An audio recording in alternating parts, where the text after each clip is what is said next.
இந்த மெட்டீரியலுக்கான காஸ்ட் பத்தி பார்க்கலாங்க. இதுல பொது தமிழ் அல்லது ஜெனரல் இங்கிலீஷ்க்கான விலையை பாத்தீங்கன்னா 225ங்க. அடுத்ததா ஆப்டிடியூட் அண்ட் மென்டல் எபிலிட்டி பாத்தீங்கன்னா இங்கிலீஷ் மீடியத்துக்காக மட்டும் தான் இருக்குங்க. இதோட காஸ்ட் பாத்தீங்கன்னா 225 தாங்க. அடுத்ததா பார்ட் 3க்கான general science, geography, history and culture of India, Indian polity, Indian economy, Indian national movement இதற்கான விலை பாத்தீங்கன்னா ₹1700ங்க. ஒன்ஸ் இதை நீங்க வாங்கிட்டீங்கன்னாவே யூனிட் 2க்கான 6 மந்த் கரண்ட் ஈவென்ட்ஸ் மெட்டீரியல் உங்களோட வாட்ஸ்அப் நம்பருக்கோ அல்லது உங்களோட மெயில் ஐடிக்கோ சாஃப்ட் காப்பியா சென்ட் பண்ணிடுவோங்க. இப்ப நீங்க இந்த ஸ்டடி மெட்டீரியல்ஸை வாங்கணும்னா நாங்க இங்க கீழே டிஸ்கிரிப்ஷன்ல கொடுத்திருக்கிற போன்பே, கூகுள் பே அல்லது பேங்க் அக்கவுண்ட் நம்பருக்கோ இந்த மெட்டீரியல்ஸ்க்கான காஸ்டையும் கூடவே அதற்கான பார்சல் சார்ஜஸையும் சென்ட் பண்ணிட்டு உங்களுடைய டீடைல் அட்ரஸை பின்கோடோடையும் நீங்க பே பண்ண ப்ரூஃபோட ஸ்கிரீன்ஷாட்டையும் 9994987861ங்கிற இந்த வாட்ஸ்அப் நம்பருக்கு சென்ட் பண்ணிட்டீங்கன்னா நாங்க உங்களுக்கு நீங்க ஆர்டர் பண்ண மெட்டீரியல்ஸை சென்ட் பண்ணி வச்சிருவோங்க. Welcome to Arun academy channel. இன்னைக்கு நம்ம பார்க்க போற டாபிக் என்ன அப்படின்னா ஃபண்டமெண்டல் டியூட்டிஸ், அடிப்படை கடமைகள். அடிப்படை உரிமைகள் உங்களுக்கு என்னென்னங்கிறத அரசியல் அமைப்பு கொடுத்துருச்சு. இப்போ அடிப்படை கடமைகள் என்ன அப்படிங்கிறத பார்க்கலாம். ஸோ இப்போ நம்ம பார்த்துட்டு இருக்கிறது என்ன அப்படின்னா அரசியல் அமைப்பு, இந்தியன் கான்ஸ்டிடியூஷன் அப்படின்னு தான் அதை தான் பார்த்துட்டு இருக்கிறோம். ஸோ இப்போ இந்தியன் கான்ஸ்டிடியூஷன் அப்படின்ட்டாலே ஸ்டார்டிங் ஃப்ரம் 1950 நமக்கு கான்ஸ்டிடியூஷன் வந்துருச்சு இல்லையா? நமக்குன்னு நம்மளே ஒரு கான்ஸ்டிடியூஷன்லாம் எழுதிட்டோம். ஆனால் பார்த்தீங்க அப்படின்னா அதில் ஃபண்டமெண்டல் டியூட்டிஸ் அப்படிங்கிற ஒன்றே இல்லை. எப்போ 1950s ஜனவரி 26, 1950 ஃபண்டமெண்டல் டியூட்டிஸ்னு ஒன்று இல்லை. ஒரு இந்தியாருக்கு இந்திய குடிமகனுக்கு அடிப்படை கடமைகள் என்னங்கிறது இல்லை. இது எப்போ கொண்டு வந்தது அப்படின்னா 1976 கொண்டு வந்தாங்க. ரைட், 1976 அடிப்படை கடமைகள்னு ஒன்று கொடுக்க வேண்டிய அவசியம் என்ன வந்தது? அப்படி என்ன 1950 1976 நடந்தது? இது இப்படி ஒரு தனியாக ஒரு கடமைனே கொடுக்க வேண்டிய அவசியம் என்ன வந்ததுங்கிறத பார்க்கறதுக்கு முன்னாடி ஒரு சின்ன கதை தெரிஞ்சுக்கங்க. 1950 1976 என்ன நடந்ததுன்னு தெரிஞ்சுக்கோங்க. ரைட்டுங்களா? என்ன அப்படின்னா நமக்குன்னு தேசிய கொடி இருக்கு, நமக்குன்னு தேசிய கீதம் இருக்கு. அப்போ அந்த தேசிய கீதம் ஒழிக்கும் போது எல்லாரும் எந்திரிச்சு நிற்கணும். இப்போ பார்த்தீங்கன்னா தேட்டரில் படம் போகிறதுக்கு முன்னாடி, இப்போ தேட்டர்லாம் க்ளோஸ்டு. ஸோ இந்த பேண்டமிக்கு முன்னாடி தேட்டரில் படம் போடும்போது கூட படம் போகிறதுக்கு முன்னாடி தேசிய கீதம் போடுவாங்க. தேசிய கீதம் போடும்போது நம்ம எந்திரிச்சு நிற்கணுங்கிறது ரூல்ஸாகவே போட்டாங்க இல்லையா? அது நிற்கலைன்னா ஃபைனு. அப்போ அதுக்கு அதே மாதிரி தான் நம்மளோட தேசிய கொடிக்கும். ஆனால் இது பார்த்தீங்கன்னா ஆரம்ப காலகட்டத்திலலாம் இப்படி இல்லை. கண்டிப்பாக எந்திரிச்சு நின்னே ஆகணுங்கிற ஒரு கட்டாயம்லாம் இல்லை. இது ஒரு பாயிண்ட் வச்சுக்கோங்க. இன்னொன்று, இந்தியா பல்வேறு கலாச்சாரங்கள், பல்வேறு மதங்கள், பல்வேறு சாதிகள் நிறைய இருக்கு. பல்வேறு அரசர்கள் ஆண்ட மண் இந்தியா ஃபுல்லாக பார்த்தீங்கன்னா. அப்போது அரசர்கள் ஆண்டுட்டாங்க அப்படின்னாலே நிறைய அரசர்கள் கோயில் கட்டுவாங்க. அரசர்களோட கோயில், அரசர்களோட அரண்மனை, இந்த மாதிரி நிறையா இருக்குங்க. அப்போது அதெல்லாம் நமக்கு எவ்வளோ பெரிய ஒரு பெருமை இல்லையா? ஸோ அப்போது அதுக்கான இம்பார்ட்டன்ஸ் யாருக்குமே தெரியாமல் இருந்தது. இது ரெண்டாவது பாயிண்ட். மூணாவது, அந்த சமயம், அதாவது பர்டிகுலராக சொல்லணும் அப்படின்னா 1970s இந்தியாவுக்கும் பாகிஸ்தானுக்கும், இந்தியாவுக்கும் சைனாவுக்கும் நிறைய போர் நடந்துட்டு இருந்ததுங்க.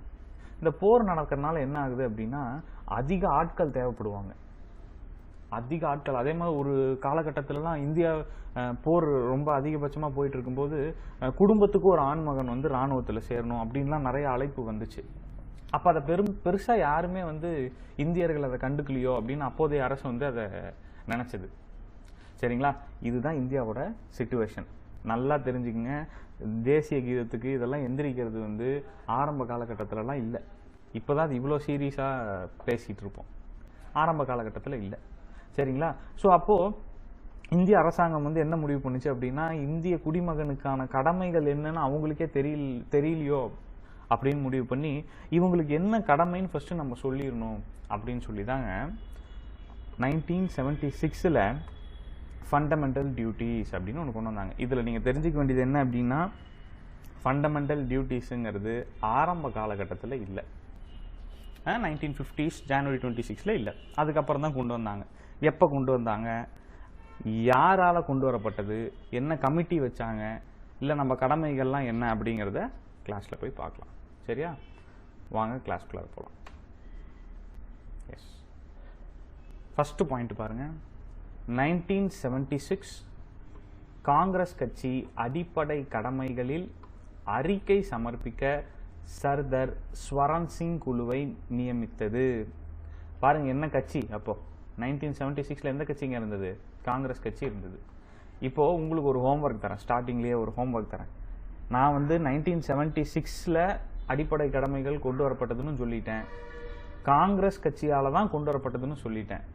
அப்போதைய பிரதமர் யாருன்னு சொல்லுங்க. ஓகேவா? கீழே கமெண்ட்ல சொல்லுங்க. அப்போதைய பிரதமர் யாரா இருந்தாங்கன்னு கீழே கமெண்ட் பண்ணுங்க. ரைட். இப்போ என்ன பண்றாங்க அப்படின்னா, எடுத்தோன்னே எல்லாம் அடிப்படை கடமைகள் வந்து என்ன அப்படிங்கறதெல்லாம் சொல்லிட மாட்டாங்க. உங்களுக்கு தெரியல, நம்ம எத்தனையோ கிளாஸ் பார்த்துருக்கோம், இதுக்கு முன்னாடி கிளாஸ்ல சொல்லியிருக்கேன்னு நினைக்கிறேன். என்ன அப்படின்னா, ஒரு குழு நியமிப்பாங்க. ஒரு குழு நியமிச்சு இந்தியா முழுசா நீங்க போயிட்டு வாங்க, மக்கள்கிட்ட பேசுங்க, மக்களோட அடிப்படை கடமையா என்ன இருக்கணும்னு மக்கள் விரும்புறாங்கிறத கேட்டுட்டு வாங்க அப்படின்னு சொல்லி அனுப்புவாங்க. அந்த மாதிரி சர்தார் ஸ்வரன் சிங் அப்படிங்கிற ஒரு கீழே ஒரு குழு வச்சு அவங்க எல்லாம் இந்தியா ஃபுல்லா சுத்தி வந்து ஒரு சில கடமைகள் கொடுத்தாங்க. அஃப்கோர்ஸ் எல்லா கடமையெல்லாம் ஏத்துக்க மாட்டாங்க. அவங்க கொடுக்குற அப்படியே எல்லாத்தையும், சில நேரங்கள் அது நடக்கும், ஆனா பெரும்பாலான சமயங்கள்ல எல்லாத்தையும் ஏத்துக்க மாட்டாங்க. அதே மாதிரிதான் இங்கேயும் நடந்தது. நிறைய கடமைகள் கொடுத்தாரு, ஆனா எல்லாத்தையும் ஏத்துக்கல. ஒரு 10 தான் ஏத்துக்கிட்டாங்க. அந்த 10 என்னங்கிறத பார்க்கலாம். சரியா? இப்போ நீங்க இதுல ஞாபகம் வச்சுக்க வேண்டியது, எக்ஸாம் பாயிண்ட் ஆஃப் வியூல எப்ப வந்து அடிப்படை கடமைகள் சேர்க்கப்பட்டது, எந்த கட்சியினால சேர்க்கப்பட்டது, எந்த பிரதமர், ரொம்ப முக்கியம். ரைட்டா? அதை நீங்க தெரிஞ்சுட்டு வாங்க. கமெண்ட்ல சொல்லுங்க. தெரியலனாலும் கமெண்ட்ல சொல்லுங்க, நான் நெக்ஸ்ட் கிளாஸ்ல சொல்றேன். சரியா? அப்புறம் சர்தார் ஸ்வரன் சிங் எந்த குழுவினால் அடிப்படை கடமைகள் சேர்க்கப்பட்டது, எந்த குழுவின் பரிந்துரையின் பேரில் அடிப்படை கடமைகள் சேர்க்கப்பட்டது அப்படின்னு கேட்டா, fundamental duties. On which recommendation does fundamental rights added in Indian Constitution அப்படின்னு கேட்டா சர்தார் ஸ்வரன் சிங் கமிட்டின்னு நீங்க சொல்லணும். ஓகேவா? ரைட். அடுத்த பாயிண்ட் பாருங்க. நான் முன்னாடியே சொன்ன மாதிரி ஆரம்ப காலகட்டத்தில் இல்லை, ஆனா பின்னாடி சேர்த்திட்டோம் அப்படின்னா அதை வந்து சட்ட திருத்தம் அப்படின்னு சொல்லுவாங்கன்னு நான் வந்து ஃபர்ஸ்ட் கிளாஸ்லேயே சொல்லியிருந்தோம் இல்லையா? அப்போ வந்து இயர் வந்து எப்போ சர்தார் ஸ்வரன் சிங் கமிட்டி கொடுத்த ரெக்கமெண்டேஷன்ஸ் மூலியமா 1976 42nd அமெண்ட்மெண்ட் மூலியமா, 1976னாலே 42nd தான் வரும், 1978ன்னு வந்துச்சுன்னா 44ன்னு வரும். இதை நீங்க ஞாபகம் வச்சுக்கணும். ரைட்டா? பகுதி எத்தனாவது பகுதியில் வருது பாருங்க, 4A வருது. ஓகேவா? 4A ஆர்டிகல் 51A சேர்க்கப்பட்டது. 10 இருக்குங்க article 51A. 51 class A sub class A, article 51 class A sub class B, அந்த மாதிரி வரும். ஓகேவா? நான் உங்களுக்கு சொல்றேன். புரியலன்னா கன்ஃபியூஸ் ஆகிக்க வேண்டாம், நான் சொல்றேன். இப்போதைக்கு தெரிஞ்சுக்க வேண்டியது சர்தார் ஸ்வரன் சிங், இயர், அமெண்ட்மெண்ட், எத்தனாவது பார்ட், எத்தனாவது ஆர்டிகல், இதை மட்டும் தெரிஞ்சுக்கங்க. ஓகேவா? நெக்ஸ்ட் பாயிண்ட் பாருங்க. ரைட். இந்த பாயிண்ட் பாருங்க. அடுத்தது இந்த ஃபண்டமெண்டல் டியூட்டிஸ் அப்படிங்கிறது எந்த நாட்டில இருந்து நம்ம நாட்டில் இந்தியா வந்து பாத்தீங்கன்னா 69 நாடுகளோட சட்டத்தில இருந்து கொஞ்சம் கொஞ்சமா எதெல்லாம் நமக்கு செட் ஆகுமோ அதெல்லாம் நம்ம எடுத்துக்கிட்டோம். ரைட்டா? அதே மாதிரி தான் ஃபண்டமெண்டல் ரைட்ஸும் பாத்தீங்கன்னா அமெரிக்கால இருந்து எடுத்திருப்போம். அந்த மாதிரி இந்த USSR அப்படின்னா சோவியத் ரஷ்யான்னு அர்த்தங்க. இப்பதான் ரஷ்யா வந்து 2ஆ பிரிச்சுட்டாங்க. அதுக்கு முன்னாடி வந்து 1ஆ தான் இருந்தது. சோவியத் ரஷ்யான்னு சொல்லுவாங்க. நாம வந்து அப்பயே எடுத்துட்டோம், 1976 எடுத்ததுனால இதை ரஷ்யான்னு போடாம USSRன்னு போட்டிருக்கோம். கன்ஃபியூஸ் ஆகிக்க கூடாது. ஓகேவா? தமிழ்ல ரொம்ப கிளியரா கொடுத்துருப்பேன். அடிப்படை கடமைகள் சோவியத் ரஷ்யாவின் அரசியல் அமைப்பிலிருந்து எடுக்கப்பட்டது. ரைட்டுங்களா? ரைட். இப்போ நெக்ஸ்ட் பாயிண்ட் பாருங்க. அது நெக்ஸ்ட் பாயிண்ட் பார்க்கறதுக்கு முன்னாடி நம்ம கிட்ட 10 அடிப்படை கடமைகள் தாங்க இருந்தது. ஓகேவா? 10 அடிப்படை கடமைகள் தான் இருந்தது. 11ஆவதா ஒரு அடிப்படை கடமையை 2002ல சேர்த்தாங்க. அது என்ன அப்படின்னா கல்வி. இந்திய குழந்தைகளுக்கு கல்வி எவ்வளோ இம்பார்ட்டன்ஸ் அப்படிங்கிறது இந்திய குழந்தைகளுக்கு மட்டும் இல்லைங்க, உலக லெவலில் எல்லா குழந்தைங்களுக்குமே கல்வி இம்பார்ட்டன்ட் தான். ஆனால் இந்தியாவில் ரொம்பவே இம்பார்ட்டன்ட்னு சொல்லலாம். ஏன்னா கல்வியின் அடிப்படையில் தான் வந்து அந்த குடும்பத்தினுடைய வருங்காலமே நிர்ணயிக்கப்படுது அப்படின்னு சொல்லி இந்தியர்கள் வந்து பெரும்பாலானவர்கள் நம்பிட்டு தான் இருக்கிறோம். ஸோ அப்போ என்னன்னா, அப்போ அவ்வளோ இம்பார்ட்டண்ட்டான கல்வி வந்து இங்கே இலவசமாக கொடுக்கணும். ஓகேங்க. இப்போ அடுத்த பாயிண்ட் பார்க்கறதுக்கு முன்னாடி ஒரு சின்ன விஷயம் தெரிஞ்சுக்கங்க. நான் இப்போ சொன்னேன் அடிப்படை கடமைகள் வந்து 10 இருக்குன்ட்டு. சரிங்களா? இப்போ என்ன பண்ணிட்டாங்க அப்படின்னா 2002ல ஒரு முக்கியமான ஒரு கடமையை வந்து சேர்க்கணும் அப்படின்னு நினைச்சாங்க. அந்த கடமை வந்து கண்டிப்பாக அடிப்படை கடமையிலே ஒன்றாவே அவங்களுக்கு இருக்கணும், இந்தியர்களுக்கு சேர்க்கப்படணும் அப்படின்னு சொல்லி இந்திய அரசாங்கம் 2002 வாஜ்பாய் இருந்தார். ஸோ அப்போ வந்து அவர் அரசாங்கத்தின் மூலிமா கொண்டு வந்தாங்க 11வது அடிப்படை கடமை அப்படின்னு சொல்லி. ஏன்னா நீங்கள் ஸ்டார்டிங்லேயே உங்களுக்கு டவுட் இருந்திருக்கும், என்னடா 10ங்கிறாரு 11 இருக்கு, ஏற்கனவே படித்தவங்களுக்கு ஒரு டவுட் இருக்கும். ஸோ வந்து 11 தான் இருக்குது, ஆனால் 1976 10 தாங்க இருந்தது, ரைட்டுங்களா? அதுக்கப்புறம் தான் 2002 சேர்ப்பாங்க. அப்படிப்பட்ட கடமை என்ன சேர்ன்னு கேட்டிங்கன்னா அது அப்புறம் பார்க்கலாம். ஆனால் 11வது கடமை வந்து 2002 86வது சட்ட திருத்தத்தின் மூலிமா சேர்த்திருப்பாங்க. 81 class A sub class K add பண்ணியிருப்பாங்க. ஓகேவா? இந்த ஆர்டிக்கல் வந்து எஜுகேஷன் பற்றின ஆர்டிக்கல். ஸோ அது பின்னாடி பார்க்கலாம் என்ன அப்படி என்ன ஒரு முக்கியமான கடமை வந்து சேர்த்தாங்க அப்படின்னு சொல்லிட்டு. ஓகேங்களா? வாங்க உங்களோட கடமை என்ன, இந்த வீடியோஸ் பார்த்துருக்க எல்லாத்தோட கடமை என்னங்கிறத பாருங்க. இப்போ உங்களுக்கு என்னென்ன அடிப்படை கடமை இருக்குங்கிறத தெரிஞ்சுக்கோங்க. சரி, ஃபர்ஸ்ட் கடமை என்னன்னு பாருங்க. எஸ், இப்போ பாருங்க, நான் சொன்னல ஆர்டிக்கல் வந்து 51A தான். 51 class A sub class small A. Okay, நான் 10 இருக்குல்ல, 1 2 3 கொடுக்கப்பல ஏபிசின்னு கொடுப்பேன். இது ஏன் நான் சொல்றேன்னா எக்ஸாம் கொஸ்டின் பேப்பர் பார்த்துட்டு நிறைய பேர் கன்ஃபியூஸ் ஆயிடுறாங்க. என்னடா ஏன்னு கொடுத்துருக்காரு, இதில் 1ன்னு கொடுத்துருந்தாலும் ஒன்றும் பெருசாக தப்பு இல்லை. 51A எதை பற்றி பேசுது, அடிப்படை கடமைகள் பற்றி பேசுது. இதோட தெரிஞ்சு வச்சுக்கோங்க எக்ஸாம் பாயிண்ட் ஆஃப் வியூவில். சரி, ஃபர்ஸ்ட் இதே பாருங்க, to abide by the constitution. இப்போ நீங்கள் படிச்சுட்டு இருக்கீங்கல்ல, இது எல்லாத்தையும் நீங்கள் என்ன பண்ணணும், வழிபடணும், பின்பற்றணும். ஓகேவா?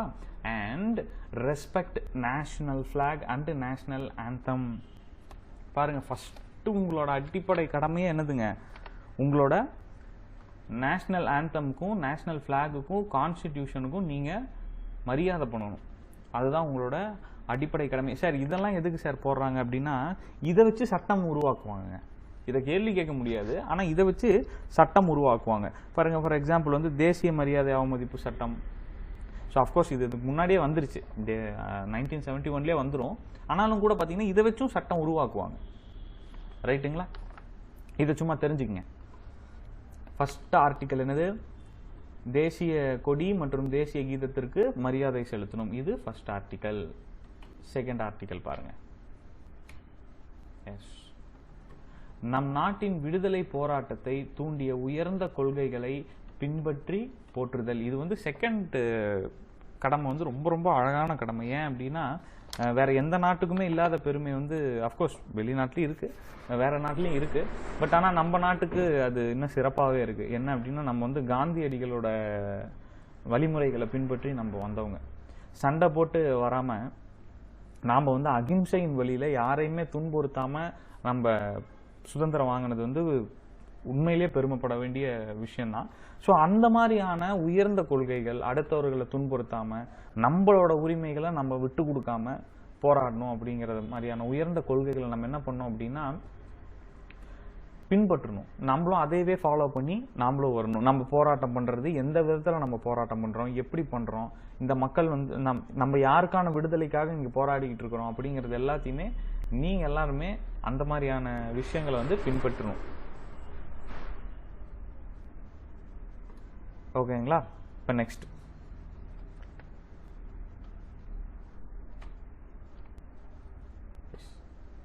இங்க பாருங்க, இந்தியாவின் இறையாண்மை,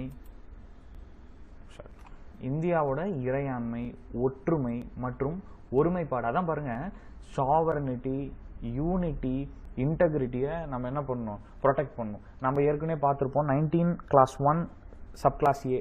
அப்படியே ஒரு ரீகால் பண்ணி பாருங்க. ஓகேவா? ஃப்ரீடம் ஆஃப் ஸ்பீச் அப்படின்னு சொல்லி இருக்கும்.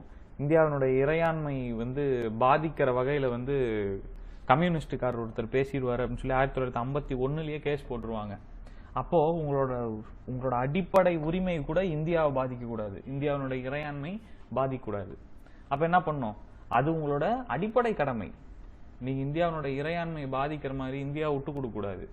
அதே மாதிரி இந்தியா வந்து வேற்றுமையில் ஒற்றுமை காண்ற நாடு. இங்க முஸ்லீமுக்கு ஏதாவது ஒரு பிரச்சனைனா ஹிந்துக்கு ஏதாவது பிரச்சனைனா கிறிஸ்டியனுக்கு ஏதாவது பிரச்சனைனா இவங்க 2 பேரும் அப்படி வந்து நம்ம ஒற்றுமையா வாழ்ந்துட்டு இருக்கோம். ஸோ அப்படி இந்தியாவோட ஒற்றுமையை சீர்குலைகிற மாதிரி எதுவுமே பண்ணக்கூடாது. இப்போ ரீசெண்ட் டைம்ஸில் கூட ஒரு நியூஸ் பார்த்தேன், இந்திய ராணுவத்துட்டு வந்து பாகிஸ்தான் தீவிரவாதி ஒருத்தர் மாட்டிக்கிட்டாரு. ஆனால் பார்த்தீங்கன்னா அவரை கூட பார்த்தீங்க அப்படின்னா நம்ம இந்திய ராணுவம் வந்து தண்ணி கொடுத்து அரவணைச்சு தான் போச்சு. அதே மாதிரி தான் இந்திய ராணுவத்தில் ஒருத்தர் மாட்டிக்கிட்டாரு பாகிஸ்தானில், அவங்களுக்கு காஃபி கொடுத்து ரொம்ப நீட்டாக தான் பார்த்து ஒன்றும் பிரச்சனை இல்லாமல் திருப்பி கொண்டு நம்ம இந்தியாவிட்ட ஒப்படைச்சாங்க.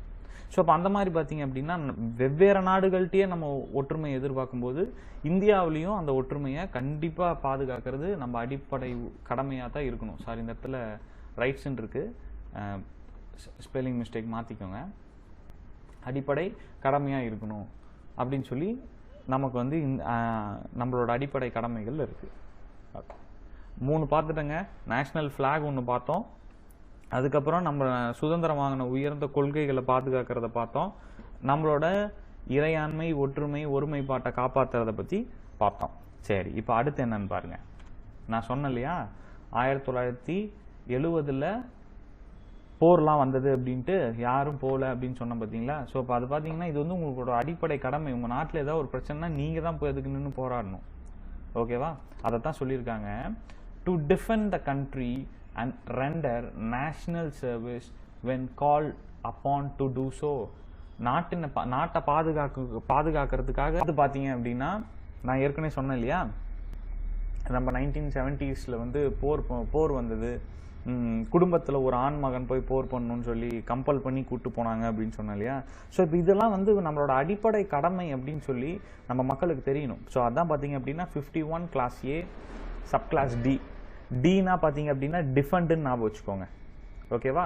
டீனா டிஃபெண்ட் அப்படின்னு ஞாபகம் வச்சுக்கோங்க. ஸோ அப்போ உங்களுக்கு கிளியராக தெரியும். இப்போ பார்த்தீங்கன்னா சின்னு வச்சுக்கோங்களேன். இது எப்படி ஞாபகம் வச்சுக்கிறது அப்படின்னா 1 2 3 ஏபிசி 3ஆவதாக வருது இல்லை. அப்போ பார்த்தீங்கன்னா 3னா சாவர்னிட்டி, யூனிட்டி, இன்டெகிரிட்டி, 3 வார்த்தை ஞாபகம் வச்சுக்கோங்க. ஓகேவா? சரி, இதெல்லாம் நீங்கள் உங்களுக்கு எது ஈஸி வேவோ அந்த மாதிரி வச்சு ஞாபகம் வச்சுக்கோங்க. ஓகே, சரி. இப்போ ஆர்டிகல் 51AD என்ன சொல்லுதுன்னு பாருங்க. உங்களோட நாட்டை பாதுகாக்கிறது உங்களோட கடமை. ஒரு கண்டிப்பாக இந்தியனோட கடமை இல்லையா? நம்ம வீட்டை நம்ம தானே பாதுகாக்கிறோம். ஸோ அந்த மாதிரி நம்ம வீட்டில் யாராவது வந்து கல் எடுத்து அடித்தாலும் எதாவது பண்ணாலும் நம்ம விட்டுருவோமா? ஸோ அந்த மாதிரி தான் நம்ம நாட்டுக்கு ஏதாவது ஒரு பிரச்சனைனா நம்ம தான் போகணும். ஸோ அந்த மாதிரி இது வந்து உங்களோட அடிப்படை கடமை அப்படின்னு சொல்லி ஆர்டிகல் 51AD சொல்லுது. நாட்டை பாதுகாக்கிறது கூடும்போது போகணும். ஓகே, அடுத்து பாருங்க. நான் இது உங்களுக்கு ஏற்கனவே சொல்லியிருக்கிறேன். சமயம், மொழி, வட்டாரம், பொது சகோதரத்துவம், உணர்வு, மேம்படுதல். இது பார்த்தீங்கன்னா இது எல்லாமே வந்து பொது சகோதரத்துவ உணர்வு வந்து நம்ம கண்டிப்பாக வந்து வளர்த்துக்கணுங்க. ஏன்னா நம்ம வந்து சாதியிலாவும் மதத்தாலும் பெரிய ஒரு சிக்கலில் வந்து சிக்கியிருக்கிறோம். ஸோ அப்போ அது என்ன பண்ணணும்னா அந்த சகோதரத்துவம் மட்டும்தான் நம்ம இந்தியா வந்து உண்மையிலே இழுத்து பிடிச்சிட்டு இருக்குன்னு நான் சொல்லுவேன். ஸோ அதனால் வந்து இதை வந்து நம்ம வந்து இப்போ ஒரு சிவில் சர்வீஸ் ஆஸ்பைரன்ஸாக நீங்கள் என்ன பண்ணணும் அப்படின்னா நீங்களாச்சும் இதை வந்து உணர்ந்து நம்ம ஏன்னா அரசியல் அமைப்பு படிச்சுட்டு இருக்கிறோம். அரசியல் அமைப்பு படிக்கும்போது என்னென்னலாம் பிரச்சனை இருக்குது அப்படிங்கிறது நமக்கு தெரியும். ஏன்னா வெறுமனே வந்து ஃப்ரீடம் ஆஃப் சரிங்க. இப்போ அடுத்து என்ன பார்க்க போகிறோம் அப்படின்னா 51 கிளாஸ் ஏ சப் கிளாஸ் இ தான் பார்க்க போகிறோம். ஸோ இப்போ இதில் என்ன சொல்லியிருக்காங்க அப்படின்னா சரி ஆர்டிக்கலை பார்த்துருவோம், அதுக்கப்புறம் நம்ம பேசுவோம். எஸ், ஃபஸ்ட்டு இது வந்து 2 ஆஃப் இருக்கும். ஃபர்ஸ்ட் ஆஃப் நான் சொல்கிறேன். சமயம், மொழி, வட்டாரம், பொது சகோதரத்துவ உணர்வு, மேம்படுதல். ஸோ இப்போ என்ன பண்ணுறோம்? ரிலீஜியஸ், லிங்குவிஸ்டிக், ரீஜனல், ஓகேவா? இது எல்லாத்தையும் என்ன பண்ணணும்? அண்ட் காமன் பிரதர்ஹுட், இது எல்லாத்தையுமே ப்ரமோட் பண்ணணும். ஸோ அதை தான் தமிழில் கொடுத்துருக்கேன். இது எல்லாத்தையுமே மேம்படுத்துதல் வேண்டும். ஸோ இப்போ நம்ம வந்து நிறைய விதத்தில் பிரிஞ்சிருக்கிறோம். ஸோ பிரிஞ்சிருக்கும்போது நம்மளோட சகோதரத்துவம் மட்டும்தாங்க நம்மளை வந்து ஒன்று சேர்க்கும். அட்லீஸ்ட் வந்து நான் என்ன ஆசைப்படுவேன் அப்படின்னா இந்த கவர்மெண்ட் சர்வீஸ்க்கு ப்ரிப்பேர் பண்ணுறவங்க அந்த ஆஸ்பைரன்ஸ் இருக்கீங்க பார்த்தீங்களா, ஏன்னா நீங்கள்லாம் தான் வந்து அடுத்த ஒரு எக்ஸிக்யூட்டிவ்ஸ், ஸோ நிர்வாகிகள் அப்படின்னு சொல்லி நீங்கள் தான் வந்து எக்ஸிக்யூட்டிவ்ஸ். ஸோ அப்போ நீங்கள் தான் போய் மக்களை வந்து நேரடியாக சந்திக்கக்கூடிய ஆட்கள். அப்போ உங்களுக்காச்சும் நீங்களாச்சும் இதுலேருந்து வெளியே வரணும். ஏன்னா நம்ம அரசியல் அமைப்பில் பார்த்தீங்க அப்படின்னா ரொம்ப ஒன்றும் கிடையாதுங்க, ஃப்ரீடம் ஆஃப் மூவ்மெண்ட்டுன்னு சொல்லுவாங்க. அதை கொடுக்க வேண்டிய அவசியம் என்ன வந்துச்சு? ஒரு குரூப் ஆஃப் பீப்புளால, ஒரு குழுவால எல்லா இடத்துக்குமே இப்போ முதல்ல போகவே முடியாது. பெரியார் ஆகட்டும், அம்பேத்கர் ஆகட்டும், நிறைய தலைவர்கள் வந்து, பசும்பொன் முத்துராமலிங்க தேவர் ஐயாவாகட்டும், இவங்க எல்லாருமே பாத்தீங்க அப்படின்னா மூமெண்ட்டுக்காக போராடி இருக்காங்க. ஒரு குழுவால எல்லா இடத்துக்கும் போக முடியலப்பா, அவங்கள விடுங்க, ஒரு கோயிலுக்குள்ளாரை ஆகட்டும், ஒரு தண்ணி குடிக்கிறதுக்காகட்டும் அவங்கள விடுங்கன்னு சொல்லி போராடி இருக்காங்க. ஸோ இப்போ இதெல்லாம் வந்து பெரும்பான்மையான மக்களுக்கு தெரியறதுக்கு வாய்ப்பு இல்லை. ஆனால் நம்ம வந்து அரசியலமைப்பு படிக்கணும், எதெல்லாம் மறுக்கப்பட்டதோ அதெல்லாமே அரசியலமைப்பு அந்த மக்களுக்கு கொடுத்துருக்குங்க. ஸோ இந்த ஒரு பேசிக் நாலேஜ் வச்சு நம்ம புரிஞ்சுக்கணும். சரி, கதை சொல்ல வேணாம்னு பார்க்குறேன். சரி, ஓகே. சமயம், மொழி, வட்டாரம், பொது சகோதரத்துவ உணர்வு மேம்படுதல் வேண்டும். இன்னொன்று பாருங்க, அடுத்த லைன், இது 2 ஆஃப் இருக்கு இல்லையா, 2வது ஆஃப் பாருங்க, பெண்களின் மேன்மையை தாழ்த்துகின்ற பழக்கங்களை துரத்தல் வேண்டும். இது இங்கிலீஷ்ல பாருங்க, ரெனவுன்ஸ்னா அழிக்கணும். Renounce practice of derogatory to the dignity of the women. So அப்போ என்ன பண்ணுவோம், பெண்களை தாழ்த்துற வகையில் நீங்கள் யோசிக்க கூட கூடாது, அதை தான் சொல்கிறாங்க. ரைட்டுங்களா? ஸோ பெண்களின் மேன்மையை தாழ்த்துகின்ற வகை பழக்கங்களை துரத்தல் வேண்டும். அதுவும் சதி சிஸ்டம்லேருந்து எல்லாமே இன்னை வரைக்குமே இருக்குங்க. ஸோ நம்ம வந்து அதெல்லாம் வந்து ஒவ்வொன்றா நம்ம தான் அதை வந்து களை எடுக்கணும். ஸோ இது ஒரு அடிப்படை கடமை உங்களுக்கு. ரைட், அடுத்து பாருங்க. சரி, இப்போ அடுத்து பார்த்தீங்க அப்படின்னா 51A(F) ஆர்டிக்கலை பார்த்துருவோம், அப்புறம் எக்ஸ்பிளனேஷன் பண்ணுவோம். To value and preserve the rich heritage of the country's composite culture. So இப்போ நான் என்ன சொன்னேன் இதுக்கு முன்னாடி தமிழில் பாருங்க, நமது பல வகையான பண்பாட்டின் உயர்ந்த பாரம்பரியத்தை மதித்து பேணுதல் வேண்டும். ஸோ இப்போ இதில் வந்து இதை வந்து கிளியராக நீங்கள் புரிஞ்சுக்கணும். உயர்ந்த பாரம்பரியத்தை மதித்து பேணுதல், உயர்ந்த பாரம்பரியத்தை தான் நம்ம மதித்து பேணுதல் வேணுமே தவிர, நமக்கு பிடிக்கல அப்படின்னா அல்லது அதில் ஏதாவது தப்பு இருக்கு அப்படின்னா நம்ம கண்டிப்பாக அதை நிப்பாட்டுறதுல ஒரு தவறும் இல்லை. ஏன்னா பார்த்தீங்க அப்படின்னா பாரம்பரியத்தை ஃபாலோ பண்ணோம் அப்படின்னா சதி சிஸ்டமை வந்து இன்னும் வச்சிருக்கணும். ஆனால் அது நமக்கு பிடிக்கல, அது தப்புன்னு தெரிஞ்சு நம்ம நிறுத்திட்டோம் இல்லையா? அந்த மாதிரி உங்களுக்கு இது இன்னொருத்தர் ஹர்ட் பண்ணுது, இதை நம்ம பண்ண வேணாம், இது பாரம்பரியமாகவே இருந்தாலும் அது இன்னொருத்தர் ஹர்ட் பண்ணுதுன்னு நீங்கள் நினச்சிங்க அப்படின்னா கண்டிப்பாக அதை வந்து நம்ம பண்ண வேணாம். ஆனால் மாறாக நம்ம கிட்ட இருக்கிற ஒரு உயர்ந்த பாரம்பரியம் என்ன? இப்போ தமிழனுக்கு பார்த்தீங்கன்னா வந்து ஏழ்மையிலும் அறமாக இருப்பது இல்லையா? உணவு கொடுக்கும், உணவு நம்ம சாப்பிட்றதுக்கு முன்னாடி இன்னொருத்தவங்களை சாப்பிட்டீங்களான்னு கேட்டுட்டு தான் கண்டிப்பாக சாப்பிடுவோம். ஏன்னா நான் நிறைய பேர்த்த பார்த்துருக்கேன், நானும் அதை ஃபாலோ பண்ணியிருக்கேன். சாப்பிட்றதுக்கு முன்னாடி நம்ம பக்கத்தில் யாராவது இருந்தாங்கன்னா சாப்பிட்டீங்களானாச்சும் ஒரு வார்த்தை வந்து நம்ம கேட்போம், அப்புறம் தான் சாப்பிடுவோம் இல்லையா? அந்த மாதிரி இதெல்லாமே தாங்க பாரம்பரியம். வெறுமனே சும்மாலாம் பாரம்பரியம்ங்கிறதெல்லாம் இல்லை. இதெல்லாம் தான் நம்மளோட உயர்ந்த பாரம்பரியம். நம்ம போராட்டமே யாரையுமே ஹர்ட் பண்ணாமல் தான் வாங்கியிருக்கிறோம் இல்லையா? ஸோ அப்போ அந்த மாதிரி உயர்ந்த பாரம்பரியத்தை ஃபாலோ பண்ணும். இன்னும் எக்ஸாக்டாக இன்னும் கொஞ்சம் கிளியராக சொல்லணும் அப்படின்னா, பாரம்பரியம் வந்து எப்படி இருக்குது அப்படின்னா, இப்போ ஒரு எக்ஸாம்பிள் வந்து தாஜ்மஹால் எடுத்துக்கோங்களேன். தாஜ்மஹால் எடுத்துக்கோங்க, நம்ம தஞ்சை பிரகதீஸ்வரர் கோயில் எடுத்துக்கோங்க. தஞ்சை பிரகதீஸ்வரர் கோயிலெலாம் பார்த்தீங்க அப்படின்னா நம்மளோட இந்திய அரசரை பற்றின ஞாபகம்லாம், ராஜராஜ சோழன், ராஜேந்திர சோழன், ஆமாவா? அந்த கோயிலை பார்க்கும்போதே யாருப்பா கட்டினது, எப்பப்பா கட்டினாரு, 1000 வருஷத்துக்கு முன்னாடி கட்டினாருப்பா. இப்போ தாஜ்மஹால் எடுத்துக்கோங்களேன், மும்தாஸ் ஷாஜகான் இருக்காங்க, அவங்க மகன் அவுரங்கசீப் இருக்காரு. ஸோ அப்போ அந்த மாதிரியான விஷயங்கள்லாம் நமக்கு ஞாபகம். அப்போ அந்த சைட்டெல்லாம் நம்ம எவ்வளோ பொக்கிஷமாக நம்ம பாதுகாக்கணும், அதைத்தான் சொல்லுது. அதை நீங்கள் பாதுகாக்கிறது இந்த நம்ம ஒரு இதில் தான் நியூஸில் பார்த்தேன், தாஜ்மஹாலை வந்து உள்ளார போய் டேமேஜ் பண்ணிட்டு இருப்பாங்களாம். தாஜ்மஹாலுக்குள்ளார போய் கிறுக்கிறது அந்த மாதிரிலாம் இருந்துதான். அப்போ அவங்களுக்குலாம் தெரியல, இது ஒரு அடிப்படை கடமை பாவுனது, இந்தியாவுடைய பாரம்பரியத்தை காட்டுது இது, அந்த மக்கள் அப்போ இருந்த மக்கள் எப்படி வாழ்ந்தாங்கன்னு காட்டுது, ஆமாவா? ஸோ அப்போ அதெல்லாம் நம்மளோட அடிப்படை கடமைகள். அந்த மாதிரியான விஷயங்கள்லாம் நம்ம பாதுகாக்கணும். ஸோ அதை தான் சொல்றாங்க, வேல்யூ அண்ட் ப்ரிசர்வ். ஓகேவா? அடுத்தது பாருங்க, ஆர்டிக்கல் பார்த்துடலாம், அதுக்கப்புறம் பேசுவோம். இது ரொம்ப ரொம்ப ரொம்ப முக்கியமான ஒரு விஷயங்க.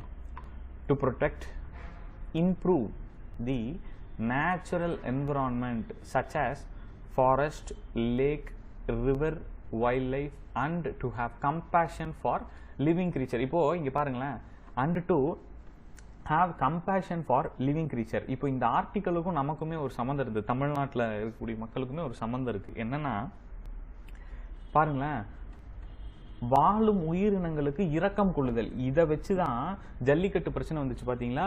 அப்ப வந்து அந்த பீட்டா அப்படிங்கிற அமைப்பு வந்து சொல்லியிருந்தாங்க, உங்களோட அடிப்படை கடமையவே நீங்க வந்து மீற மாதிரி பண்றீங்க, வாழும் உயிரினங்களுக்கு நீங்க என்ன பண்ணணும், இரக்கம் காட்டணும் அப்படிங்கிற மாதிரி சொன்னாங்க. ஓகேவா? ஆனா நம்ம அதுக்கப்புறம் புரிய வச்சிட்டோம்னு வச்சுக்கோங்க, இது வந்து ஏறு தழுவுதல் அப்படின்னு சொல்லி நம்ம புரிய வச்சிட்டோம். ஸோ அப்ப இது எதுக்கு சொல்ல வந்தேன் அப்படின்னா, இதெல்லாம் வச்சு இதை கூட நம்ம வந்து இதெல்லாம் நீங்க அசால்ட்டா எடுத்துக்கூடாது. பாத்தீங்களா? இதை வச்சுதான் இவ்வளவு பெரிய ஒரு நம்ம அன்றாட நிகழ்வுல பாத்தீங்கன்னா இது எவ்வளவு கனெக்ட் ஆகுதுங்கிறது இதை வச்சு நீங்க தெரிஞ்சுக்கலாம். அதனாலதான் இதை நான் உங்களுக்கு சொன்னேன். ஓகேவா? அதே மாதிரிதான் பாத்தீங்கன்னா ஆத்துல இருந்து மணல் எடுக்கிறது, மணல் கொள்ளையெல்லாம் பார்த்திருக்கீங்கல்ல. நீங்க மணல் எடுத்துட்டீங்கன்னா எப்படி ரிவர்ஸ் இருக்கும் இல்ல, அல்லது எப்படி லேக்ஸ் இருக்கும் இல்லையா? அதே மாதிரி காடுகள் அழிச்சிட்டிங்கன்னா நமக்கு எப்படி ஆக்சிஜன் கிடைக்கும்? இப்போ அமேசான் காடுகள் மாதிரி எல்லாம் பார்த்தீங்க அப்படின்னா 80% ஆக்சிஜன் அங்கேருந்து தான் வருதுங்கிறாங்க. அப்போது மரம் இருந்தால் தான் வந்து உங்களுக்கு ஆக்சிஜனே. அப்போது காடுகள் இருந்தால் தான் நமக்கு ஆக்சிஜன். நிறைய மரங்கள் சேர்ந்து தானே காடு. அப்புறம் இன்னும் பார்த்தீங்க அப்படின்னா வைல்ட் லைஃப், இந்த என்டேஞ்சர்ட் ஸ்பீஷஸ்ன்னு சொல்லுவாங்க. என்டேஞ்சர் அப்படின்னா என்ன அப்படின்னா அழிந்து வரக்கூடிய, அழிஞ்சிட்டு இருக்குல்ல அந்த மாதிரி அழிந்து வரக்கூடிய மிருகங்கள்லாம் இருக்கு. அதெல்லாம் பார்த்தீங்க அப்படின்னா பாதுகாக்கணும், கண்டிப்பாக பாதுகாக்கணும். இப்போ புலி, சிங்கம்லாம் நம்ம பசங்களுக்கோ அல்லது நமக்கு அடுத்து வர ஜென்ரேஷனுக்கோ வந்து நம்ம எப்படி காட்டுவோம், அது இருந்தால் தானே. அப்புறம் அந்த மாதிரியான மிருகங்கள் எல்லாம் நம்ம என்ன பண்ணணும்னா பாதுகாக்கணும். ஸோ அதான் சொல்றாங்க, to protect and improve the natural environment such as forest, lakes, rivers, wildlife. ஓகேங்களா? இதெல்லாம் நம்மளோட அடிப்படை கடமைகள்ல ஒன்று. அடுத்து பாருங்க, ஹெச், ஹியூமனிசம்னு ஞாபகம் வச்சுக்கோங்க. H, to develop scientific temper. Humanism மனித நலம், ஸ்பிரிட் ஆஃப் என்கொயரி விசாரணை உணர்வு, சயின்டிஃபிக் டெம்பர் அப்படின்னா ஆய்வறிவு, மற்றும் சீர்திருத்தங்களை மேம்படுத்தல் வேண்டும். நான் சொன்னேன் பார்த்தீங்களா, இப்போ வந்து இந்த பாரம்பரியமா இருக்குன்னு எல்லாத்தையுமே நீங்க ஃபாலோ பண்ணுங்கிற அவசியம் இல்லை. சீர்திருத்தங்கள் இங்க வந்து இந்தியா வந்து சீர்திருத்தங்கள் மூலியமா தான் வளர்ந்துகிட்டே இருக்குது. ஒவ்வொரு விஷயங்களையும் நம்ம சீர்திருத்தம் பண்ணிக்கிட்டே தான் இருக்கிறோம், அது மூலியமா வளர்ந்துகிட்டே தான் இருக்கிறோம். இன்னும் வளரணும்னு நம்ம நினைக்கணும். கண்டிப்பா நம்மள மாதிரி ஒரு தனி மனித மாற்றம் தான் ஒட்டுமொத்த இந்தியாவின் மாற்றம்னு நம்பின தலைவர்கள் இங்க பலர் இருக்காங்க. சரிங்களா? இது எதுக்கு சொல்ல வந்தேன் அப்படின்னா, இப்ப பாத்தீங்கன்னா முன்னாடி வந்து பெண்கள் வந்து சபரிமலைக்கு போகக்கூடாது அப்படின்னு ஒரு தீர்ப்பு வந்தது. இப்ப போயிட்டு இருக்கிறேன், இப்ப வந்து போலாங்கிற தீர்ப்பு வந்துருச்சு. ஆமாவா? இது வந்து அது வந்து சரி தப்புங்கிறதுக்குள்ளார நான் போக விரும்பல. ஆனா வந்து அது ஒரு சீர்திருத்தமா தான் நான் பாக்குறேன். ஓகேவா? ஏன் அவங்க மட்டும் அந்த இடத்துக்கு போகக்கூடாது இல்லையா? பெண்கள்ங்கிற ஒரே காரணத்துக்கோசரம் ஏன் போகக்கூடாதுன்னு தெரியல. ஸோ அதே மாதிரிதான் சுப்ரீம் கோர்ட்டும் தீர்ப்பு கொடுத்துருக்கு. இது பாரம்பரியமா ஃபாலோ பண்ணிட்டு இருக்குன்னு சுப்ரீம் கோர்ட் வந்து அதை விட்டுறல. ஸோ தீர்ப்பு கொடுத்துருக்கு. அதே மாதிரி பார்த்தீங்க அப்படின்னா இந்த சயின்டிஃபிக் டெம்பர் ஆய்வறிவு அப்படின்னா என்ன அப்படின்னா, எதையுமே பகுத்த ஆய்ந்தறிவது. பெரியார் கொள்கை தான் இது, வேற எதுவும் புதுசாலாம் இல்லை.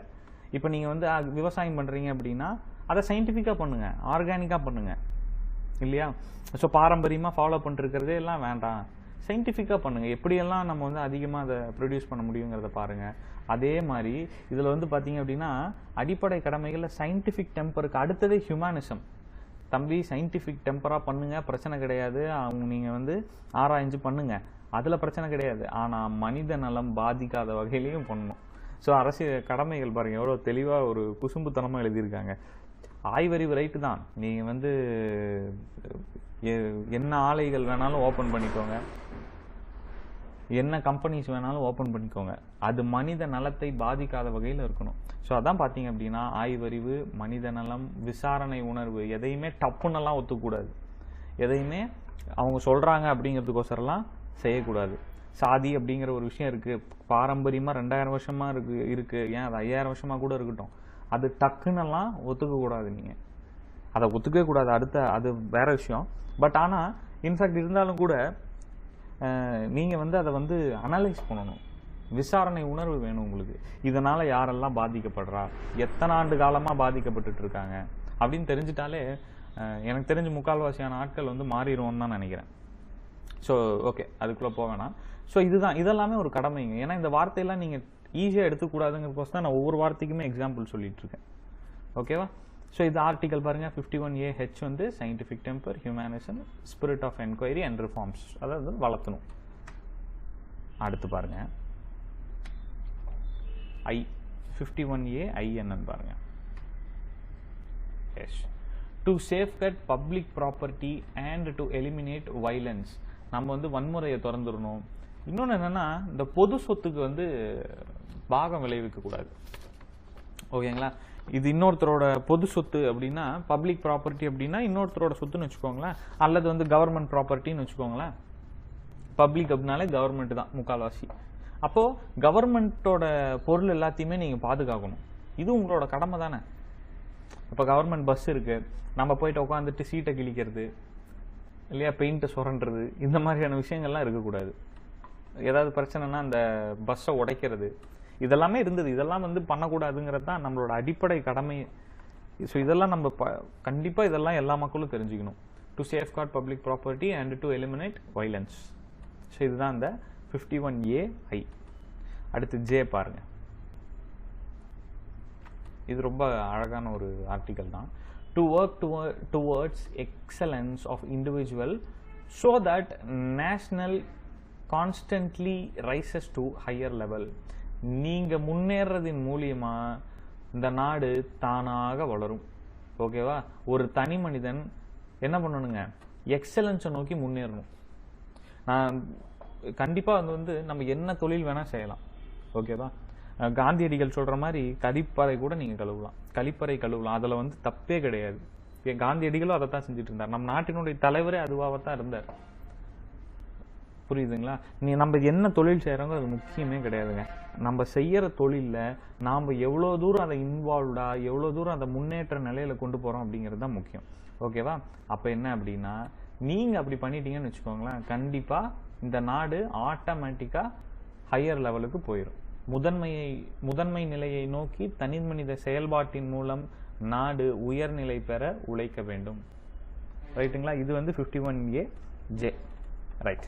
இப்போ நான் 10 சொல்லிட்டேன். ABCDEFGHIJ 10 சொல்லிட்டேனா? ஓகே. கடைசியா நான் சொன்னேன் இல்லையா, கே அப்படிங்கிற ஆர்டிக்கலை வந்து சேர்த்தாங்க அப்படின்ட்டு. அது என்ன ஆர்டிக்கல்னு பாருங்க. இது இப்போ வரப்போற ஆர்டிக்கல் வந்து ஆரம்பத்தில் இல்லை. 51AK வந்து ஆரம்ப காலகட்டத்தில் இல்லை. 1976 தான் இது 1976 இல்லை, 2002 தான் கொண்டு வந்து சேர்த்தாங்க. என்னன்னு பாருங்க. எஸ், நீங்க பார்த்துருப்பீங்க. ஆர்டிகல் 21A இது இருக்கும், ஃபண்டமெண்டல் ரைட்ஸ்ல. என்னன்னு பாருங்க. To provide opportunities for education to children between 6 to 14 years. நான் முன்னாடி கிளாஸ்லேயே சொல்லியிருப்பேன், 6ல இருந்து 14 இயர்ஸ்க்குள்ள இருக்கவங்க தான் சில்ட்ரன்ஸ், அதுக்கு மேலே இருக்கவங்க சில்ட்ரன்ஸ் கிடையாது அப்படின்னு சொல்லியிருப்பேன். ஸோ அப்போ அந்த மாதிரி இருக்கிறவங்க இங்கே பாருங்க, தமிழில் பாருங்க ரொம்ப கிளியராக. இங்கிலீஷில் இருக்கிறத நெக்லெக்ட் பண்ணிட்டு தமிழில் இருக்கிறத பாருங்க. இந்திய குடிமகனாக உள்ள பெற்றோர் அல்லது பாதுகாவலர் 6 முதல் 14 வயதுக்குட்பட்ட குழந்தைகளுக்கு கல்வி வாய்ப்பு வழங்க வேண்டும். 6ல இருந்து 14 வயசுல இருக்கிறவங்களுக்கு நம்ம 14 வயசுல இருக்கிறவங்கள நம்ம வந்து குழந்தைகள், சில்ட்ரன்ஸ் அப்படின்னு சொல்றோம். அப்ப சில்ட்ரன்ஸ் அப்படின்னா நீங்க இப்ப ஸ்கூல்ல படிக்கும் போதே தெரியும், பேரண்ட்ஸ் அப்படிங்கிற ஒரு இது இருக்கும். ஸோ இப்போ நமக்கு பேரண்ட்ஸ் இல்லை அப்படின்னா கார்டியன், நம்மள யாரா பாத்துக்கிறாங்க அப்படின்னா ஸோ அவங்களோட பேரை நம்ம போடுவோம். அப்போ அவங்களோட அடிப்படை கடமை என்ன அப்படின்னா, உங்களை வேலைக்கு அனுப்புறது இல்லை. 6ல இருந்து 14 வயசுக்குள்ள இருக்கிறவங்களுக்கு வேலைக்கு அனுப்புறது இல்லை. அவங்களோட கடமை என்னன்னா, கண்டிப்பா அந்த குழந்தைகளை படிக்க வைக்கணும். ஓகேவா? இது வந்து ஒரு அடிப்படை கடமையாவே பெற்றவங்களுக்கு இருக்கணும் அப்படின்னு சொல்லி இந்திய அரசாங்கம் 2002 86வது சட்ட திருத்தத்துல கொண்டு வந்தாங்க. ஓகேவா? கிளியரா இருக்கா? சரி, லாஸ்டா கிளாஸ் வைண்ட் அப் பண்ணிடலாம். வைண்ட் அப் பண்றதுக்கு முன்னாடி இதை வச்சு என்னென்ன சட்டங்கள்லாம் கொண்டு வந்தாங்கன்னு பாருங்க. 1971 அப்போ வந்து தேசிய மரியாதை அவமதிப்பு தடுப்பு சட்டம். நான் ஸ்டார்டிங்ல சொன்னேன்ல, இது வந்து 1976க்கு முன்னாடியே கொண்டு வந்துட்டாங்க. இருந்தாலும் இதை தெரிஞ்சு வச்சுக்கோங்க.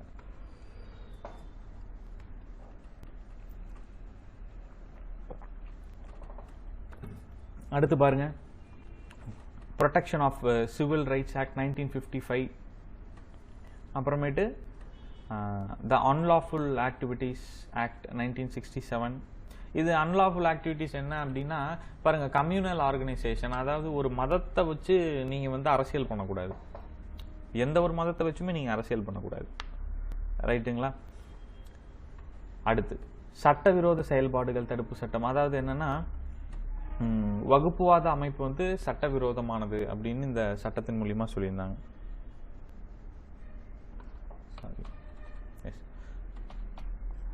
ஸோ இப்போ அடுத்து நம்ம என்ன பார்க்கலாம் அப்படின்னா இது ரிலேட்டடான சட்டங்கள் என்னென்ன இருந்தது இந்தியாவில் அப்படிங்கிறத பார்க்கலாம். ஃபர்ஸ்ட் பார்த்தீங்க அப்படின்னா தேசிய மரியாதை அவமதிப்பு சட்டம் எப்போ வந்ததுன்னா 1971. இயர்ஸை நல்லா பார்த்துக்குங்க, ரொம்ப இம்பார்ட்டண்ட்டான ஏரியாவா. அடுத்து protection of civil rights act article 17 abolition of untouchability act வந்து 1955 ப்ரொடெக்ஷன் ஆஃப் சிவில் ஆக்ட் வந்துச்சு இல்லை. ஸோ பிசிஆர் ஆக்ட்னு சொல்லியிருப்போம் ஃபண்டமெண்டல் ரைட்ஸில், அதை தான் கொடுத்துருங்க. ஓகேவா? ஸோ என்னது இது, ஒரு மனுஷனை தாழ்த்தி பேசக்கூடாது, இதெல்லாம் இருக்குல்ல, சகோதரத்துவத்தை மேம்படுத்தணும், இதெல்லாம் உங்களோட கடமை தானே. ஸோ அதனால தான் இங்கே கொண்டு வந்தேன். அடுத்து பாருங்க, சட்டவிரோத செயல்பாடுகள் சட்டம், தடுப்பு சட்டம். ஓகேவா? இது வந்து 1976. இது ரெண்டும் ஒன்று தாங்க, சரியா? இது இங்கிலீஷ், இது தமிழில். ரைட். அடுத்து பாருங்க, மக்கள் பிரதிநிதித்துவ சட்டம், the representation of people act. இது வந்து நம்ம வந்து லோக்சபா ராஜ்யசபா படிக்கும்போது ரொம்ப கிளியராக பார்க்கலாம். இப்போதைக்கு இந்த சட்டத்தை பற்றி மட்டும் தெரிஞ்சு வச்சுக்கோங்க. பாருங்க, disqualification of member of parliament, எம்பியை வந்து டிஸ்குவாலிஃபை பண்ணுறதை பற்றி இது சொல்லுவாங்க. இது அப்போ படிக்கலாம். 1956 பின்னாடி வர கிளாஸில் நான் சொல்கிறேன். அப்புறம் பாருங்க, நம்ம பார்த்துருந்தோம் இல்லையா, article 51 class A sub class ஜியில் பார்த்துருப்போம். என்னது, ஃபாரஸ்ட்டு வைல்ட் லைஃப் எல்லாம் நம்ம ப்ரொடெக்ட் பண்ணணும்னு சொல்லியிருந்தோம் இல்லையா. அப்போ அதை பாருங்கள், 1972 வனவிலங்கு பாதுகாப்பு சட்டம்னு ஒன்று கொண்டு வந்தாங்க. அதுக்கப்புறம் வன பாதுகாப்பு சட்டம், ஃபாரஸ்ட்டை பாதுகாக்கிறதுக்கு 1980. இப்போ இதில் கொஸ்டின் பாயிண்ட் ஆஃப் வியூவில் என்ன அப்படின்னா, exam point of view, question point of வியூவில் நீங்கள் வந்து இந்த இயரை பார்த்துக்கணும். இயர் வந்து ரொம்ப ரொம்ப இம்பார்ட்டண்ட். ஓகேவா? இந்த வைல்ட் லைஃப் ஆக்ட்டு, வனவிலங்கு பாதுகாப்பு, ப்ரொடெக்ஷன், இந்த ஃபாரஸ்ட் கன்சர்வேஷன் ஆக்ட்லாம் வந்து எக்ஸாமில் வந்துருச்சு. ஓகேவா? இது எல்லாத்தையுமே தெளிவாக பார்த்துக்கோங்க. இன்னைக்கு கிளாஸில் மொத்தமாக 11 ஆர்டிக்கல், இது கொஞ்சம் சட்டம். ரைட்டா? இவ்வளோ தான் பார்த்துருக்கோம். இதை நீங்கள் கிளியராக பார்த்தீங்கனாலே போதும். குரூப் 1 வந்துட்டு இருக்கு, கிளியராக படிங்க.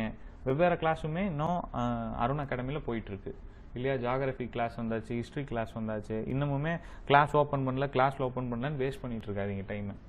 ஸோ ரெகுலராக படிங்க. அவங்க எல்லாமே 5000 6000 கட்டிகிட்டு இருக்காங்க. கொஸ்டின்ஸ் வாங்கணும், கிளாஸ் பார்க்கணும் அப்படின்னா நான் ரொம்ப கம்மியாக சொல்கிறேன். இதெல்லாம் யூஸ் பண்ணிக்கோங்க. ஓகேவா? பாருங்கள், கொஸ்டின்ஸும் பார்த்தீங்க அப்படின்னா நிறைய பேர் கேட்டிருந்தீங்க கொஸ்டின்ஸ் எங்கே சார் இருக்குது அப்படின்ட்டு. கொஸ்டின் பார்த்தீங்க அப்படின்னா தனியாகவே இருக்குங்க. பிளேலிஸ்ட்டில் இந்தியன் பாலிட்டியில் கொஸ்டின்ஸ் கொடுத்துருங்க. ஓகேங்களா? ஸோ அதெல்லாம் யூஸ் பண்ணிக்கோங்க. அருண் அகாடமி ஆப்புக்குள்ளார போகிறீங்க. ஓகேவா? அருண் அகாடமின்னு ஆப் இருக்குல்ல, அது சேனல் இருக்குல்ல, அருண் அகாடமி சேனலுக்குள்ளார போகிறீங்க. அதில் பிளேலிஸ்ட்டுன்னு இருக்கும் பாருங்கள், மேலே பிளேலிஸ்ட்டு கிளிக் பண்ணுறீங்க. அதில் வந்து பாலிட்டின்னு இருக்கும். அதுக்குள்ளார போனீங்கன்னா கொஸ்டின்ஸ் இருக்கும். ஓகேவா? அது வீடியோவாகவே கொஸ்டின்ஸ் இருக்கும். அதுலேயும் நான் எக்ஸ்பிளைன் பண்ணியிருப்பேன். சும்மா ஏனதானம்லாம் உங்களுக்கு கொடுக்கல, அதுலேயும் நான் எக்ஸ்பிளைன் பண்ணி தான் கொடுத்துருப்பேன். ஓகேவா? யூஸ் பண்ணிக்கோங்க.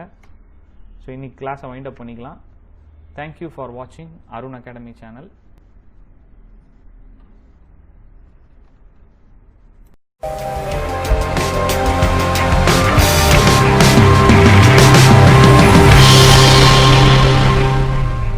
ஹலோ ஃப்ரெண்ட்ஸ், உங்கள நிறைய பேர் டிஎன்இபி ஜூனியர் அசிஸ்டன்ட் அக்கவுண்ட்ஸ், அக்சஸர் மற்றும் ஏஇக்கான மாடல் ஆன்லைன் எக்ஸாம்ஸும் ஸ்டடி மெட்டீரியலும் கேட்டிருந்தீங்க. இதற்கான டீடைல்ஸை நாம இப்ப பாத்திரலாங்க. டிஎன்இபி ஜேஏக்கான 5 முழு மாதிரி ஆன்லைன் தேர்வுகளை தமிழ் மற்றும் ஆங்கிலத்துல வாங்கி எழுதிட 350 ரூபாய் மட்டும்தாங்க. அதே போல அக்சஸர் எக்ஸாம்கான 5 முழு மாதிரி தேர்வுகள் ரூபாய் 350ங்க. அடுத்ததா ஏஇ எலக்ட்ரிக்கலுக்கு அப்ளை பண்ணவங்களுக்கான 5 முழு மாதிரி தேர்வுகளோட விலை 200 ரூபாய் மட்டும்தாங்க. அடுத்ததா ஜூனியர் அசிஸ்டன்ட் அக்கவுண்ட்ஸ் மற்றும் அக்சஸருக்கான part 1 Tamil or English study மெட்டீரியலோட விலை 225 ரூபாய் பிளஸ் பார்சல் சார்ஜஸ்ங்க. அதே போல இதற்கான part 2 aptitude and mental ability English medium study மெட்டீரியலுக்கான விலை 225 ரூபாய் பிளஸ் பார்சல் சார்ஜஸ்ங்க. அதுவே இது ரெண்டையும் சேர்த்து வாங்குனீங்கன்னா 450 ரூபாய் பிளஸ் பார்சல் சார்ஜஸ்ங்க. அடுத்ததா TNEB junior assistant accounts English மீடியத்துக்கான பார்ட் 3ல இருக்கிற 12 யூனிட்ஸுக்குமான 12 புத்தகங்களையும் நீங்க வாங்கணும்னா 1500 ரூபாய் பிளஸ் பார்சல் சார்ஜஸ். அதுவே நீங்க part 1 plus part 2 and part 3 மூணையுமே 1950 plus parcel charges பே பண்ணிட்டு நீங்க வாங்கிக்கலாங்க. இதற்கான பேமெண்ட் டீடைல்ஸ் நீங்க இந்த வீடியோவோட டிஸ்கிரிப்ஷன்ல பாத்துக்கலாங்க. அல்லது 9994987861 நம்பரை தொடர்பு கொண்டும் தெரிஞ்சுக்கலாங்க. இதுவரைக்கும் நாங்க சொன்ன தகவல்கள் உங்களுக்கு ரொம்பவே பயனுள்ளதா இருக்குன்னு நினைச்சீங்கன்னா லைக் பண்ணுங்க. உங்க நண்பர்களுக்கும் பயனுள்ளதா இருக்கும்னு நினைச்சீங்கன்னா ஷேர் பண்ணுங்க. மேற்கொண்டு இதனுடைய கருத்துக்களை கீழே கமெண்ட்ல பதிவு பண்ணுங்க. மறக்காம அருண் அகாடமி சேனலுக்கு சப்ஸ்கிரைப் பண்ணுங்க. தேங்க்யூ.